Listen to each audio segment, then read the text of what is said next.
Hey everyone, it is me again, the chronic illness homesteader, also known as Christina.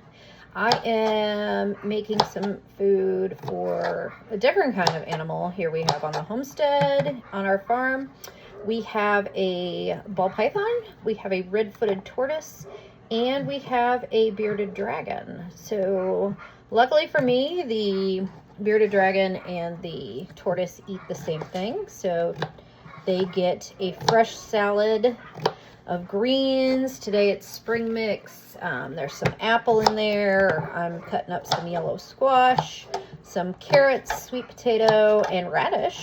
So that is their salad for the day. They require specific care, so they are not necessarily beginner animals. If you are interested in reptiles, do a lot of research because they require so much more than what the pet stores tell you. There's specific lighting. Like with bearded dragons, they have to have a certain amount of UV lighting to even digest their food. So certain things like that, you really got to do your research. But if you do your research and you have the right setups, they are such a fun animal. My bearded dragon's name is Lemmy. He's extremely judgmental. I love him dearly. He is now almost 6 years old. I've had him for almost 6 years. I would show you his enclosure, but he decided to tap dance in his poop.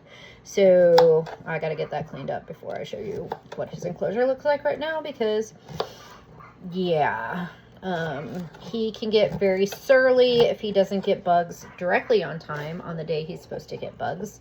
As babies, they need 80% protein. So, wait a minute. There's a cat on my porch. Oh no, that is my cat. 80% protein with 20% greens, and then when they become adults, it switches, and they need 80% greens and 20% protein. So Bug-O Day is a big deal here. I also have my own dubia roach colony and my own superworm colony so that I can save some money on feeding him. Because bugs are expensive. You would not think that they're expensive, but they are.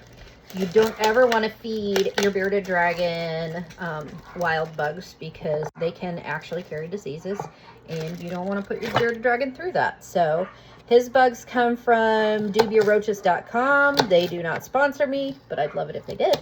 And I have been using them since I got Lemmy almost 6 years ago. And the service is great. They're on time. The quality of the bugs is wonderful. If there's a problem, they fix it right away. They send cute little stickers. It tells you who actually packed your bugs. So I really highly recommend them if you are getting some sort of animal that needs some sort of bug. They have all kinds of enclosures. I have both my ball python and my red-footed tortoise in a dubia roach enclosure, and I really love them. Lemmy is currently in a Zen habitat, and there's nothing wrong with that. It just doesn't match, so I may be trading that in, selling that one and getting a dubia roach just so they all are in the same type of enclosure. That's just a personal preference. They don't have to be in the same type of enclosure. It's not necessary, but I like the way it looks. So that's kind of how I feel about that. So this is just PSA on reptiles. You really got to do your research because the people at the pet store are going to tell you that everything's great. They'll sell you a enclosure kit that really is not suitable for the reptile that you're getting.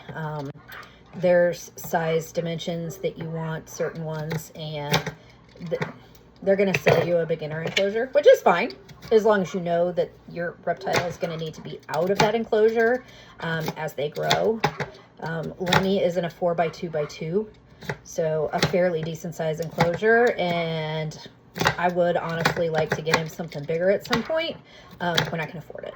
So we do plan on building an outdoor enclosure for both the tortoise and the bearded dragon.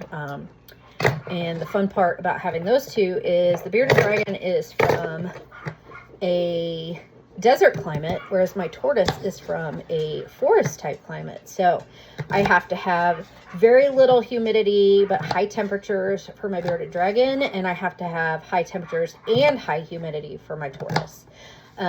So you really have to be careful and monitor my humidity levels in both enclosures to make sure they're getting what they're supposed to get. So again, do your research. They're fun animals, but they do require a lot of work. They're not something you can just go grab at the pet store and say, hey, these are my animals. All right, so we are done with Reptile salad. I'm gonna show you this right here. I got spring mix, apples, carrots, radishes, and squash. And that's what they're gonna be eating today. I hope you enjoyed my little PSA on reptiles. If anybody has questions on reptiles, the ones I know, and if I don't know, I will tell you I don't know. But I hope to see you on the next video. I hope you subscribe and like my page, and we'll see you next time.